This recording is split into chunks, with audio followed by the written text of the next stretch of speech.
Jason, let me ask you this.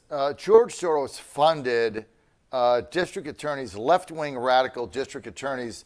A lot of these that he funded were in Virginia, in some of the Northern Virginia counties, Loudoun County, Fairfax, and others, where they ousted, 10, 20, 30-year long-time incumbents. They were Democrats, but they were legitimate Commonwealth attorneys. They were prosecutors. Now you got this whole scope of DAs up there in areas of Virginia that were Soros funded that beat the incumbent, that are not representing victims, that don't even go with them to meet their accuser. They just let the thing go. They're letting people out of jail willy-nilly. There's a scandal with the Virginia Parole Board. If you're Attorney General, how do you fix that?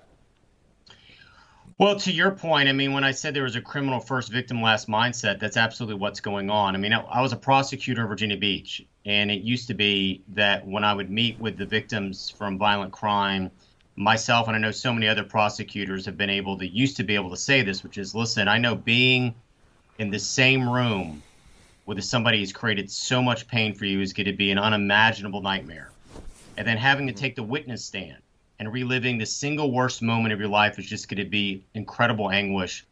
And then on top of that, having to sit through the utter humiliation of a cross-examination from a defense attorney, that's just a level of pain I can't even imagine.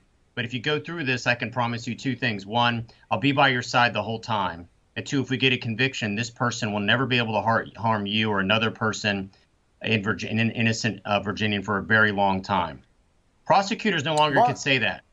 They no longer could say that because you have these George Soros Commonwealth attorneys and this Mark Herring as Attorney General that is literally having a catch and release program. And that is part of the healing process.